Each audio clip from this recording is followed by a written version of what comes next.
بسم اللہ الرحمن الرحیم۔ السلام علیکم معزز طلباء کرام، آپ سب کیسے ہیں؟ آج ہم معطا امام محمد کے سبق نمبر 187 کو پڑھیں گے۔ آج کے ہمارے سبق کا عنوان ہے مہر کی کم سے کم مقدار کا بیان۔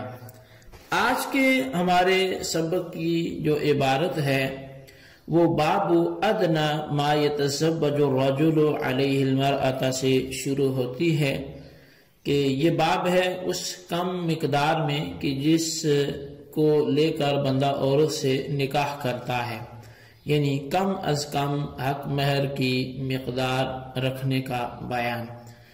اس باب میں امام محمد رحمۃ اللہ علیہ حدیث پاک لے کے آتے ہیں، جس کو پڑھنے کے بعد ہم پھر تفصیلی طور پہ مختلف ائمہ کرام کے نزدیک مہر کی مقدار کیا ہے اور احناف کا اس میں مذہب کیا ہے اور مذہب احناف پر دلائل کیا ہے، تو اس حوالے سے ہم گفتگو کریں گے۔ آئیے سب سے پہلے حدیث پاک پڑھتے ہیں، اس کے بعد پھر اس پر جو کلام ہے وہ بھی کرتے ہیں۔ باب ادنا ما یتزوج الرجل علیہ المرأة، یہ باب ہے اس کم مقدار میں کہ جس پر عورت سے بندہ نکاح کرتا ہے۔ اخبرنا مالک حدثنا حمید الطویل عن انس بن مالک ان عبد الرحمن بن عوف جاء الى النبي صلی اللہ علیہ وسلم وعلیہ عشر شفرات فأخبره أنه تزوج امرأة من الأنصار، قال كم سقط إليها؟ قال وزن نواة من ذهب، قال أولم ولو بشاة۔ امام محمد رحمۃ اللہ علیہ بیان فرماتے ہیں کہ ہمیں امام مالک نے خبر دی ہے کہ انہیں حمید طویل نے انس بن مالک رضی اللہ تعالیٰ عنہ سے بتایا کہ حضرت عبد الرحمن بن عوف ایک مرتبہ نبی کریم صلی اللہ علیہ وسلم کے پاس حاضر ہوئے۔ اس وقت ان پر زردی کا نشان تھا، تو انہوں نے عرض کیا کہ یا رسول اللہ، میں نے ایک انصاری عورت سے شادی کر لی ہے۔ آپ نے پوچھا حق مہر کتنا ادا کیا؟ تو عرض کیا کہ سونے کی گٹھلی بھر ادا کیا ہے۔ فرمایا ولیمہ کر لو، اگرچہ ایک بکری ہی ذبح کر لو۔ قال محمد وبہذا نأخذ ادنى المہر 10 دراہم ما تقطع فیہ الید وهو قول ابی حنیفۃ والعامۃ من فقہائنا رحمہ اللہ علیہم۔ امام محمد رحمۃ اللہ علیہ حدیث پاک لکھنے کے بعد مذہب احناف کو اجاگر کرتے ہوئے لکھتے ہیں کہ ہم احناف کا یہی عمل ہے کہ کم از کم حق مہر جو ہے وہ 10 درہم ہے، جس کی چوری پر ہاتھ کاٹا جاتا ہے۔ یہی قول امام اعظم امام ابو حنیفہ رضی اللہ تعالیٰ عنہ کا بھی ہے، اور ہمارے احناف کے عام فقہائے کرام کا بھی یہی مذہب ہے۔ یہاں تک تو عبارت کی بات آ کے ختم ہوئی۔ اصل میں حق مہر کے بارے میں حضرات ائمہ مجتہدین کا اختلاف ہے۔ احناف کے نزدیک کم از کم حق مہر وہ 10 درہم لازم ہے، اس سے زیادہ جس قدر توفیق ہو وہ جائز ہے، جبکہ دیگر ائمہ فرماتے ہیں کہ مٹھی بھر گندم، ایک چوہارا یا اور لوہے کی ایک انگوٹھی تک یہ حق مہر رکھنا یہ جائز ہے۔ یہ جوتیوں کا جوڑا بھی اگر کوئی رکھے حق مہر میں تو یہ جائز ہے، یہ دیگر ائمہ کرام کے نزدیک ہے۔ یہاں 2 مسئلے ذکر کرنا وہ ضروری ہیں، ان پہ جو ہے خاص توجہ آپ سب کی ہونی چاہیے۔ ایک تو یہ ہے کہ حق مہر کی جو حیثیت ہے وہ وجوب کی ہے، یعنی حق مہر واجب ہے، جو کوئی سنت یا ویسے کوئی ساتھ بات نہیں ہے۔ اگر کوئی حق مہر نہیں رکھتا، اگرچہ نکاح تو ہو جاتا ہے لیکن حق مہر خود بخود ہی پھر لازم آ جاتا ہے۔ اور دوسرا یہ مسئلہ ہے کہ اس کی کم از کم مقدار جو ہے وہ 10 درہم ہے۔ تو اب پہلے تو یہ دو مسئلے جن پر کلام ہوگا، ایک تو یہ کہ حق مہر واجب ہے، اور دوسرا یہ کہ یہ وجوب کی مقدار بھی کم از کم کی طرف سے تو متعین ہے، اور زیادہ جو بندہ رکھنا چاہے وہ اس کی اپنی ثوابدید پر ہے۔ تو کم از کم جو مقدار ہے اس وجوب کی وہ 10 درہم ہے۔ تو اب اس کے بعد کچھ یعنی یہ پہلے دو مسئلے ہم سمجھتے ہیں، اور اس کے بعد پھر کچھ اشکالات جو اعتراضات آپ سمجھ لیں وہ بھی کر کے اپنے سبق کو اختتام تک لے کے جائیں گے۔ تو پہلی جو بات ہے وہ یہ ہے کہ اللہ تبارک و تعالی نے قرآن کریم میں سورہ نساء میں ارشاد فرمایا کہ ان تبتغوا باموالکم، کہ نکاح اپنے مالوں کے بدلہ کرنے کی جو ہے وہ اس کے بدلے تلاش کرنے کی کوشش کرو۔ اب اس آیت کریمہ میں ایک چیز تو یہ ذکر ہوئی کہ حق مہر جو ہے یہ واجب ہے، اور دوسری چیز یہ کہ حق مہر مال ہونا چاہیے، لہذا غیر مالی اشیاء حق مہر بننے کی صلاحیت نہیں رکھیں گی۔ اچھا، اب دوسری جو اللہ تبارک و تعالیٰ نے سورہ نساء کی آیت نمبر 4 میں ارشاد فرمایا وَآتُوا النِّسَاءَ صَدَقَاتِهِنَّ نِحْلًا، کہ عورتوں کو ان کے حق مہر ضرور ادا کرو۔ اچھا، پہلی آیت میں جو ذکر کیا کہ حق مہر کا مال ہونا ضروری ہے، لہذا غیر مالی اشیاء حق مہر نہیں بن سکیں گی۔ اس کی مثال ایک تو یہی ہے کہ جو ذکر کر دی، یعنی کہ اگر کوئی شخص جو ہے تعلیم قرآن اس کو مہر رکھتا ہے، تو جیسا کہ پیچھے ذکر کر دیا کہ وہ مالی چیز ہونا ضروری ہے، تو اب یہ ظاہر ہے تعلیم قرآن مالی چیز نہیں ہے، تو اس لیے یہ مہر نہیں بنے گا۔ اور دوسری بات یہ ذہن نشین ہونی چاہیے کہ مال کا اطلاق 2-4 روپے پر نہیں ہوتا، بلکہ اس کے لیے کافی مقدار میں نقدی ہونا ضروری ہے۔ یعنی قرآن کریم میں تو فرمایا کہ مال کے ذریعے تلاش کرو، تو لہٰذا اب اگر کوئی کہے جی کہ مال تو 1 روپیہ بھی ہوتا ہے، تو 1 روپیہ مال نہیں ہوتا، بلکہ اس کے لیے کافی مقدار میں نقدی ہونا ضروری ہے۔ اب لفظ مال کے پیش نظر اگر کوئی شخص یہ کہہ دے کہ 10 درہم بھی تو مال نہیں ہے، لہٰذا احناف نے 10 درہم پر مال کے اطلاق کہاں سے اخذ کیا؟ یعنی احناف کے چونکہ کم سے کم مہر کتنا ہے؟ 10 درہم ہے، تو پھر اگر 2-3 درہم مال نہیں ہے تو 10 درہم بھی مال نہیں ہے۔ تو فقہائے کرام نے احناف نے اس کی طرف سے جو جواب دیا ہے وہ یہ ہے کہ یہ اس کی جو مقدار مقرر کی گئی ہے یہ ہم نے نہیں کی، بلکہ یہ شریعت نے کی ہے۔ اور دوسری بات یہ کہ اگر شریعت نے مقرر نہ فرمائی ہو تو پھر وہ تمام مجتہدین کرام کے ہم متفق علیہ ہونی چاہیے۔ یہ دونوں باتیں حق مہر کے لیے جب ہم سامنے رکھتے ہیں تو واضح ہوتا ہے کہ اس مقدار کو جب شریعت نے خود مقرر فرمایا ہے تو پھر اسی پر عمل ہوگا۔ اب شریعت نے اس کو کیسے مقرر فرمایا ہے، اس کی آپ کے پاس کیا دلیل ہے کہ شریعت نے اس کو مقرر خود فرمایا ہے؟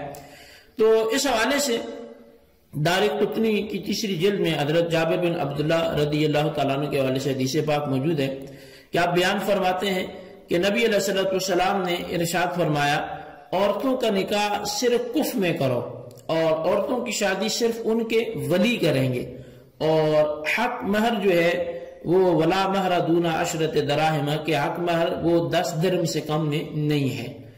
اب یہ روایت جو ہے جس میں بات یہ سامنے آ گئی کہ شریعت نے جو ہے وہ مہر کی مقدار مقرر کر رکھی ہے۔ اچھا، اب اس پر ایک اعتراض ہو سکتا ہے، اعتراض یہ ہو سکتا ہے کہ جو آپ نے جو حدیث پاک دارقطنی کی روایت کی ہے، تو امام دارقطنی نے اس روایت کے بعد خود لکھا ہے کہ اس میں ایک راوی ہے مبشر بن عبید اور یہ متروک الحدیث ہے، یعنی اس روایت کا ایک راوی جو ہے وہ متروک الحدیث ہے، تو لہٰذا یہ روایت قابل عمل ہی نہیں ہے، تو آپ اس سے کیسے استدلال کر رہے ہیں؟ تو دیکھیں جی، اس کے جواب میں عرض یہ ہے کہ مبشر بن عبید کے متروک الحدیث ہونے سے انکار نہیں ہے، وہ ہے، لیکن ایک ضابطہ جو ہے احادیث سے استدلال کے حوالے سے وہ طے شدہ ہے، اور وہ یہ ہے کہ جب ایک حدیث مختلف اسناد سے مروی ہو، اگرچہ اس کے الفاظ میں کچھ تغیر بھی ہو مگر معنی ایک ہی ہے، تو اس میں قوت آ جاتی ہے۔ یعنی اگر اس کے الفاظ مختلف ہیں اور معنی ان کی ایک ہی ہے تو سند اس کی چونکہ بدل گئی تو اس لیے اس میں قوت آ جاتی ہے۔ تو اب یہی جو حدیث پاک دارقطنی نے ایک جگہ ذکر کی، یہ دوسری جگہ دوسری سند سے بھی ذکر کی ہے، اور اس میں مبشر بن عبید ہی حجاج سے، اور وہ عطا بن ابی رباح سے، اور وہ عمر بن دینار سے، اور وہ حضرت جابر سے روایت کرتے ہیں کہ رسول اللہ صلی اللہ علیہ وسلم نے ارشاد فرمایا کہ لا صداق دون 10 دراہم، کہ 10 درہم سے کم میں مہر نہیں ہے۔ اچھا، اب اس 10 درہم والی روایت کی تائید وہ حضرت علی المرتضیٰ شیر خدا کرم اللہ تعالی وجہ الکریم کے ایک اثر سے بھی ہوتی ہے، جسے دارقطنی نے ہی ذکر کیا ہے، اور وہ یہ ہے کہ حضرت علی المرتضیٰ شیر خدا کرم اللہ تعالی وجہ الکریم نے ارشاد فرمایا کہ لا یکون مہر اقل من 10 دراہم، کہ مہر جو ہے وہ 10 درہم سے کم میں ادا نہیں ہوگا۔ اور حضرت علی المرتضیٰ شیر خدا کا قول لا مہر اقل من 10 دراہم، بہقی نے اسے جو ہے مختلف اسناد کے ساتھ اس قول کو بھی ذکر کیا ہے۔ تو ان سے معلوم یہ ہوا کہ 10 درہم حق مہر والی جو روایت جب مختلف سندوں سے مروی ہے اور اس کی تائید آثار سے بھی ہوتی ہے، تو احناف کا مسلک وہ حدیث حسن کے ساتھ ثابت ہو گیا کہ عورت کا حق مہر وہ کم از کم کتنا ہے، 10 درہم، یہ لازماً ہے۔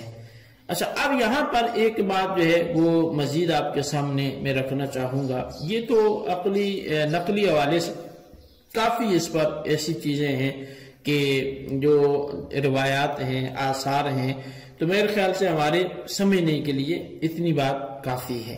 لیکن احناف یہ کہتے ہیں کہ حق مہر کے 10 درہم ہونے پر اجماع ہے، حالانکہ اس میں شدید اختلاف ہے، جیسے کہ آپ نے دیگر ائمہ کا مذہب بھی سنا ہے۔ تو اب پھر احناف کے اس دعوے کا کیا مطلب ہے؟ تو اس بارے میں گزارش یہ ہے کہ یہ درست ہے، دیگر ائمہ کرام سے کم مالیت کی اشیاء کے حق مہر ہونے میں اختلاف ہے، اس میں کوئی شک نہیں ہے، یہ اختلاف کم از کم مقدار میں ہے۔ لیکن جو حضرات مٹھی بھر گندم کا حق مہر ہونا تسلیم کرتے ہیں، کیا وہ 10 درہم کو حق مہر تسلیم نہیں کریں گے؟ نتیجہ یہ نکلا کہ 10 درہم حق مہر مقرر کرنے کی صورت میں کوئی امام بھی معترض نہیں کہ اتنا کیوں حق مہر مقرر کیا، بلکہ سب ہی اس کا حق مہر ہونا تسلیم کرتے ہیں۔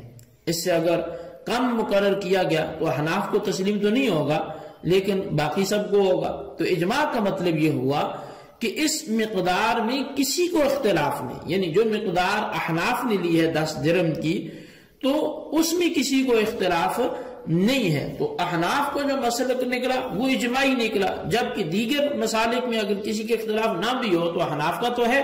تو اس لیے دیگر مسالک میں کوئی مسلک یہ دعویٰ نہیں کر سکتا کہ ہمارا مذہب جو ہے وہ اجماعی ہے، لیکن احناف کو یہ اعزاز حاصل ہے کہ جو انہوں نے مذہب اپنایا تو وہ اجماعی مذہب ہے، اور وہ تمام جو مسالک ہیں وہ اس 10 درہم کے اوپر مہر کے جواز کے قائل ہیں۔ اچھا، اب 10 درہم مال ہے، اس کے مال ہونے پر آپ کے پاس کیا پروف ہے، یہ کیا دلیل ہے کہ یہ واقعی مال شمار کیا جا سکتا ہے اور یہ ان تبتغوا باموالکم کے تحت داخل ہو سکتا ہے؟ تو میں ایک اس پر عقلی بات کر کے جو عموماً جو ہے وہ کتب میں لکھی ہوتی ہے، تو پھر بات ہم اپنے سبوں کو کلوز کرتے ہیں۔ اس حوالے سے عرض یہ ہے کہ چور کا جو ہاتھ کاٹا جاتا ہے، جیسا امام محمد نے بھی لکھا کہ چور کا ہاتھ بھی اسی مقدار پر کاٹا جاتا ہے، تو چور کا ہاتھ کاٹنے کے لیے مال کا کم از کم 10 درہم کی مالیت کا ہونا ضروری ہے۔